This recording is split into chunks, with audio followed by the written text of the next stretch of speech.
구독자분들의 부의 사다리를 제공해 드리겠습니다. 안녕하세요. 부의 사다리입니다. 네, 오늘은 9월 14일 화요일 장 마감 후에 SK케미칼과 SK바이오사이언스에 대한 영상 올리도록 하겠습니다. 네, 일단 오늘 보합으로 마감을 했습니다. 네, 그래서 뭐 나쁘지 않게 마감을 했고요. 코스피 같은 경우에는 마이너스 2.2%대로 시작을 해서 종가는 마이너스 1.5% 시가 대비 상승 마감, 빨간색 양봉을 그리면서 마감을 했기 때문에 전일 나스닥의 하락에 비해서는 상당히 선방했던 상황입니다. 많은 분들이 이제 조금 의아해 하실 텐데요. 시장이 좋을 때는 사실은 코스피는 먼저 꼬꾸라졌고, 나스닥이 신고가를 돌파할 때 코스피는 하락을 계속 진행이 되었는데요. 왜 그러면은 지금은 다른 모습을 보이느냐? 결국에는 간단합니다. 남들보다 먼저 빠졌기 때문에 남들이 빠질 때는 좀 덜 빠지는 그런 상황입니다. 그리고 뭐 우리나라 같은 경우에는 뭐 이런 것들은 뭐 사실은 말하는 사람들마다 뭐 의견이 다르긴 합니다만, 코리아 디스카운트라는 것은 분명히 존재합니다. 외국에서 볼 때, 해외에서 볼 때는 이 남북 간의 아직까지 휴전 관계인, 우리나라 사람들은 대부분 북한과의 전쟁이 휴전, 그러니까 언제든지 개전될 수 있다라는 생각을 하는 사람들은 극히 희박하지만, 해외에서는 언제든지 전쟁이 날 수 있는 휴전 상태이다. 그런 부분들이 어쨌든 그 대외 리스크, 전쟁 리스크를 항상 감안하고 있고, 뭐 여러 가지 이슈들, 그다음에 주변 나라에 비해서 아무래도 상대적으로 경제력이나 뭐 국력이 좀 약하다 보니까 이런 부분들이 함께 디스카운트를 받고 있는 부분입니다. 그래서 우리나라 같은 경우에 쿠팡이 우리나라에 상장했다라고 하면 시가총액 10조도 꿈을 못 꿨겠지만, 쿠팡이 나스닥에 상장하면서 어마어마하게, 물론 지금 좀 많이 빠지긴 했지만 어쨌든 그런 평가를 받았던 부분들도 있고요. 그래서 일단은 코스피는 그런 관점으로 봤을 때, 제가 볼 때는 사실은 코스피냐 코스닥이냐 나스닥이냐 S&P 500이냐 뭐 다우냐, 이게 중요한 게 아니고요. 그 소속에서 어떤 종목을 선택하고 어떤 산업에 있는 종목을 선택해서 매수를 하느냐에 따라서 상당히 우리의 어떤 수익률이 달라질 겁니다. 그래서 일단 SK케미칼 같은 경우에는 공개 매수를 디스커버리에서 공시한 이후에 주가가 빠지지 않고 있고요.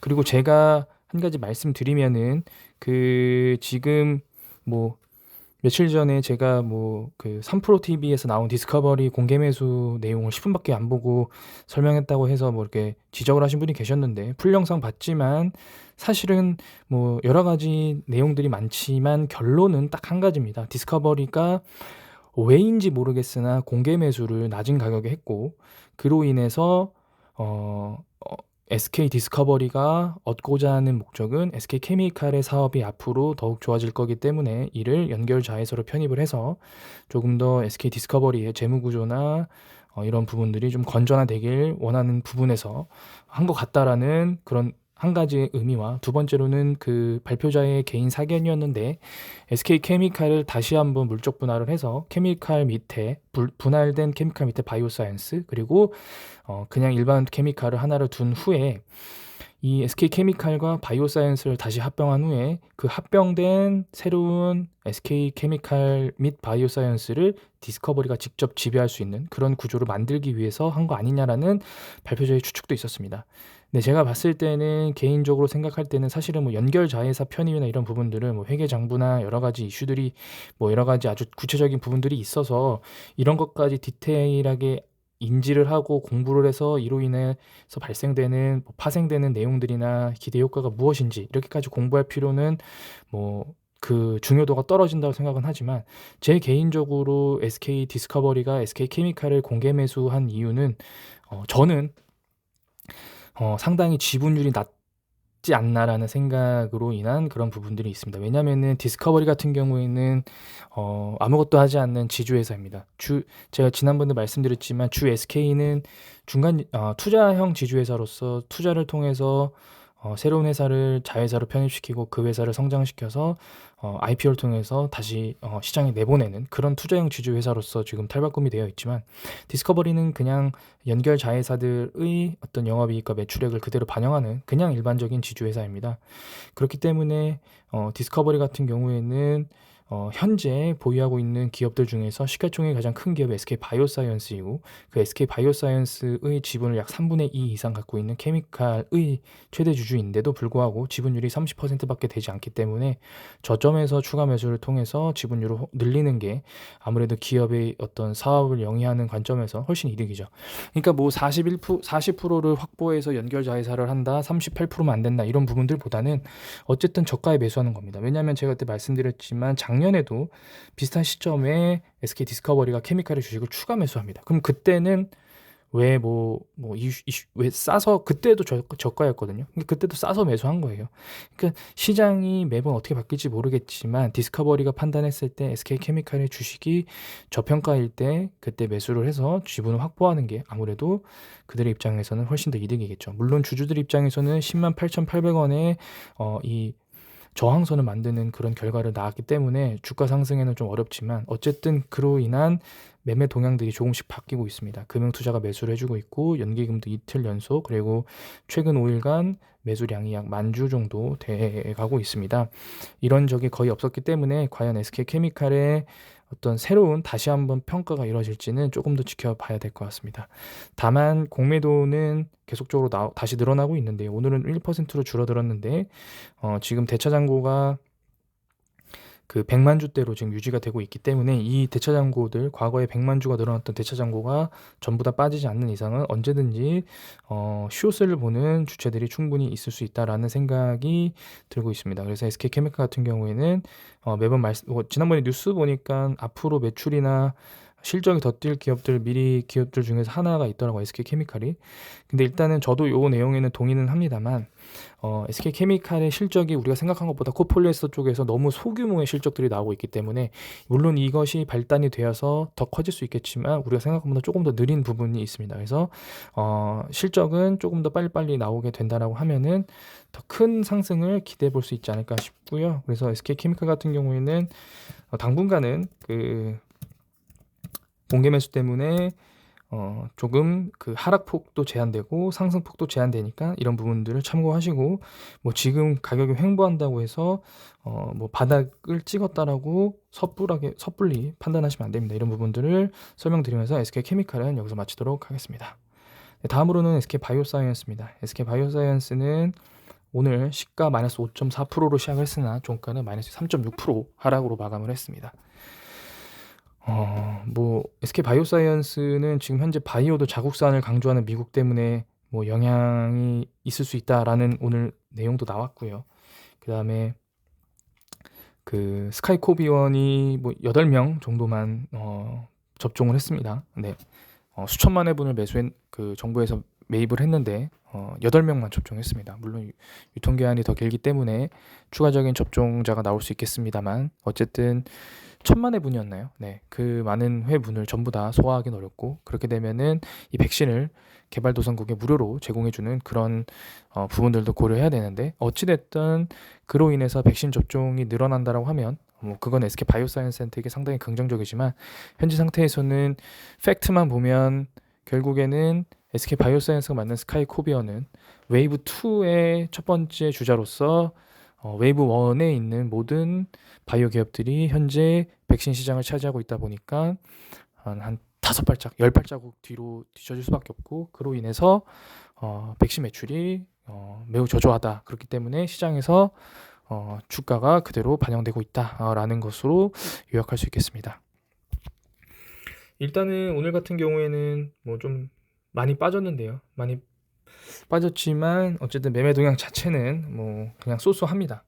이 정도 수준이면은 사실은 연기금의 대량 매도가 나올 법도 했었는데요. 뭐 그러진 않았고, 외국인도 매수가 들어왔고요. 다만 이 대차 잔고는 지속적으로 늘어나고 있고, 그다음에 공매도도 여전히 많이 나오고 있습니다. 그로 인해서 사실은 SK바이오사이언스, 물론 바이오 모든 기업들이 다 그렇습니다. 저는 SK바이오사이언스를 볼 때 항상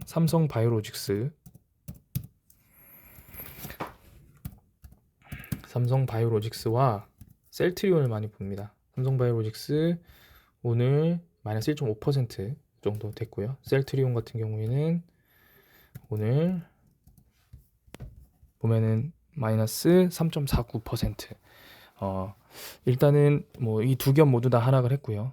왜 제가 이 기업을 보냐면 CMO 위탁 생산하는 기업들 중에서 글로벌 기업이기 때문에 SK바이오사이언스가 물론 여전히 코로나19 백신 기업으로 지금 편입이 되어 있지만 결국에는 CDMO, CMO 기업으로서 새로운 계약이나 매출이 나와준다라고 하면은 삼성바이오로직스나 물론 셀트리온도 제너릭 의약품을 제조하고 뭐 기타 의약품도 만들고는 있습니다만 어쨌든 전통적으로 우리나라에서 CMO 기업이라고 하면은 뭐 녹십자나 셀트리온이나 삼성바이오로직스 등을 고를 수 있기 때문에 이런 부분들을 감안해서 저는 항상 이 기업들의 주가의 흐름을 보고 SK바이오사이언스와 이 기업들의 주가 흐름이 크게 벗어나지 않는다라고 하면은 시장 상황에 맞게끔 가는 거고, 만약에 이 두 기업들이 폭등을 하는데 바이오사이언스가 빠진다라고 하면은 그 시점에 SK바이오사이언스에 어떤 뉴스들이 있는지 어떤 상황이 있는지를 보면서 이러한 이유 때문에 떨어졌고 그러면 그런 이유가 해소됐을 때 이 문제가 악재가 해소됐을 때 오를 수 있는 상황인지 아니면 악재가 해소가 될 수 있는 상황인 건지 이런 들을 살펴보면서 뭐 추가 매수나 아니면 신규 매수나 아니면 매수를 조금 검토하는 보류하는 그런 부분들을 생각을 해야 된다라고 생각합니다. 일단 지금 같은 경우에는 하락 쪽인 측면에서 추가적인 하락이 충분히 나올 수 있고요. 어떤 사람이었는지 모르겠는데요. 뭐 그 사람도 약간 좀 답이 없었는데 제가 신저가 그러니까 10만 원 깨질 가능성이 높다라는 말씀을 드렸고, 뭐 어떤 사람이 뭐 자기는 제 말을 믿고 손절을 하려다가 뭐 손절이었나 익절하려다가 뭐 참았다. 그래놓고 뭐 SK 바이오사이언스만 바이오냐, 자기는 바이오 투자를 많이 했다. 뭐 이런 얘기를 하더라고요. 바이오 투자를 많이 한 사람들이 왜 제 영상을 보고 손절합니까? 그런 띨띨한 사람들도 있더라고요. 그래서 제가 항상 말씀드리듯이 신저가를 간다고 해서 주가가 지속적으로 하락하는 거 아닙니다. 차라리 빠질 때 확 빠져야 바닥을 찍고 다시 반등할 수 있습니다. 애매한 위치에서 상승하다가 상승폭이 제한되면은 그 전에 저가보다 더 밑으로 빠질 가능성이 높습니다.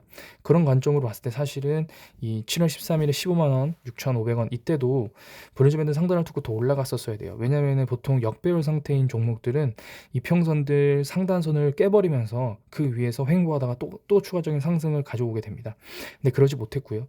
그리고 나서 추가적으로 2차적으로는 요 8월 달에 또 한 번의 상승 모멘텀이 있었는데 이때도 결국에는 이틀 연속 음봉, 시가 대비 하락으로 마감하면서 버티지 못했고요.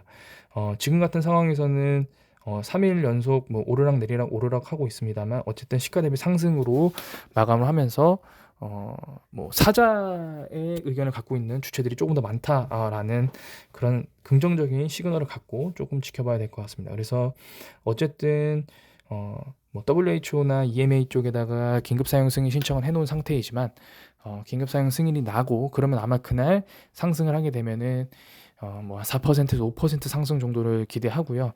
그것보다는 저는 계약 공시가 나온다라고 하면은 만약에 올해 안에 만약에 계약 공시가 나온다라고 하면은 주가의 상승은 크게 기대해 볼 수 있겠습니다만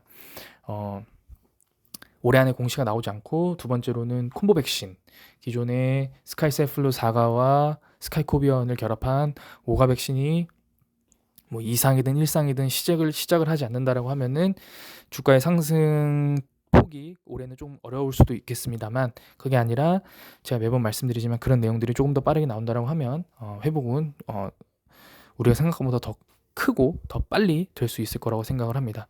그래서 결론은 SK바이오사이언스가 주가를 반등시키기 위해서의 전제 조건은 한 세 가지 정도라고 볼 수 있습니다. 첫 번째로는 WHO와 EMA 쪽의 스카이코비언 매출 계약 공시들, 두 번째로는 스카이셀플루 4가와 스카이코비언을 결합한 콤보 백신의 빠른 임상, 그리고 세 번째로는 코로나19 백신 CMO와 CDMO를 통해서 벌어들인 현금을 바탕으로 mRNA 플랫폼을 인수하거나 그쪽에 투자하는 부분, 이 세 가지가 같이 이루어져야 SK바이오사이언스가 빠르게 주가를 회복할 수 있을 거라고 생각합니다. 네, 오늘 영상은 여기서 마치도록 하겠습니다. 시청해 주셔서 감사합니다.